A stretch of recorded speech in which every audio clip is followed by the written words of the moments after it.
Dan di mana pada surat Al-Fatihah bahkan yang dibaca oleh setiap kaum muslimin di dalam setiap rakaat salatnya, yaitu Al-Fatihah, diperintahkan kaum muslimin untuk memohon kepada Allah jalan yang lurus, ya kan? Yaitu yang pada hakikatnya jalan yang lurus adalah jalan yang orang-orang Allah beri nikmat atas mereka. Yang hakikatnya adalah jalan lurus tersebut adalah jalan yang sama sekali berbeda, tidak sama dengan jalannya orang-orang yang dimurkai atau dengan jalannya orang-orang yang lost, yang tersesat. Orang-orang yang dimurkai al-maghdub, siapa?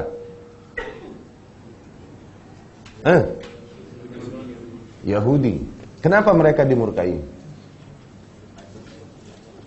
Dikarenakan mereka punya ilmu tapi nggak punya amal. Nah, Nasrani adalah orang-orang yang lost, yang tersesat. Kenapa tersesat? Mereka punya amal tapi nggak punya ilmu. Nah, terbaliknya. Kita di tengah, punya ilmu, punya amal. Nih, siratal ladzina an'amta 'alaihim. Jalan orang-orang yang kau beri nikmat atas mereka.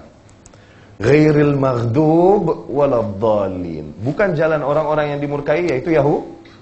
Yahudi Allah banyak turunkan kitab atas mereka. Semua ini di Bani Israel kan, turunannya Yakub alaihi salam. Rasul-rasul dan para nabi itu di garis mereka semua. Banyak turun kitab pada mereka. Dan mereka banyak mengenal kitab yang Allah turunkan. Yahudi ini banyak penghafal kitab. Banyak penghafal kitab-kitab samawi. Tapi kitab-kitab tersebut, ilmu tersebut tidak mendorong mereka kepada amalan, at least beriman. Tidak. Tetap mereka mengingkari, kufur, menghina para nabi, mencerca, merusak nama baik para nabi, bahkan membunuhinya. Membunuhi para nabi, lihat Yahudi. Karena mereka sudah lakukan semuanya. Mereka hina, udah. Mereka kerjain, udah. Mereka olok-olok, sudah.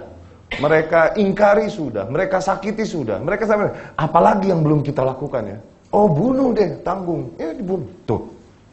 Lihat, nafsu manusia selalu minta nambah, nambah, nambah. More, more, more. Sampai akhirnya mereka membunuh para nabi. Wa yaqtulunal anbiya'a bighairil haqq. Mereka senantiasa membunuh para nabi tanpa hak. Orang-orang yang menyeru kepada keadilan di antara mereka, orang-orang saleh, dibunuhi juga. Wa yaqtulunal ladzina ya'muruna an-nasa bil qist. Mereka biasa membunuhi orang-orang yang biasa menyeru kepada keadilan di antara manusia. Tuh.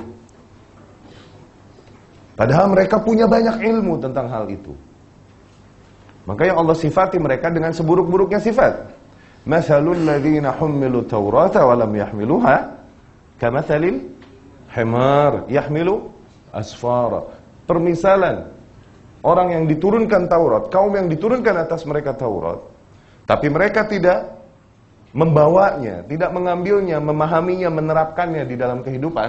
Permisalan mereka ini seperti keledai yang membawa banyaknya buku. Keledai, donkey, kalau dia bawa banyak buku, bisa jadi pintar nggak keledai? Iya kan? Nggak efek sama sekali kan? Permisalan mereka kayak begitu. Diturunkan banyak kitab atas mereka, tapi nggak mendorong mereka kepada keimanan. Makanya Rasulullah SAW waktu hijrah ke Madinah, itu banyak Yahudi kan di Madinah. Mereka di Madinah, Yahudi tempatnya di Syam. Kenapa bisa ada di Madinah? Syam, you know. Syam ini 4 negara. Lebanon, Syria, Palestina, Yordan. Mereka tempatnya di situ. Turunannya Ishaq alaihissalam di situ. Kok bisa banyak di Madinah? Karena mereka tahu dari buku-buku sebelumnya, dari kitab-kitab sebelumnya, bahwa Nabi terakhir akan muncul di Madinah. Tuh. Mereka banyak hijrah ke sana, berharap Nabi yang terakhir muncul dari garis keturunan mereka. As usual.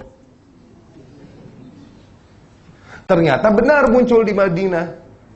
Tapi dari another line, dari Ismail alaihissalam, bukan dari Ishak. Tuh. Padahal mereka tahu kebenaran hal itu, tapi they choose, mereka pilih untuk kufur. Itu Yahudi. Jadilah mereka kaum yang dimurkai. Allah murka atas mereka. Zain? Nasrani, dhalin, orang-orang yang sesat. Mereka punya semangat beramal, ibadah luar biasa. Tapi ilmunya sudah hilang, kitabnya sudah dirubah. Akhirnya mereka beribadah dengan apa? Dengan perasaan, dengan semangat. Wow, nggak ada dalil. Banyak yang meninggalkan kehidupan dunia, hidup di atas-atas bukit, beribadah terus. Tuh, jadi rahib-rahib. Meninggalkan nikmat-nikmat duniawi yang Allah halalkan atas manusia. Seperti apa? Menikah. Mereka tuh. Bahkan di antara mereka ada yang ikhtisar, kebiri. Kebiri. Karena apa? Biar ibadah terus. Mereka mengagungkan orang-orang saleh dan nabi-nabi mereka berlebihan. Diagungkan, dimuliakan, disembah. Karena apa? Karena beribadah dengan semangat, dengan perasaan. Bukan dengan ilmu. Ilmunya udah hilang. Jadilah mereka lost, tersesat. Ghairil maghdub alaihim wala dhalin. Nah kita nih, siratal ladzina an'amta alaihim. Nih, jalan orang-orang yang kau beri nikmat atas mereka. Ada ilmu, ada perintah ilmu, ada perintah amal.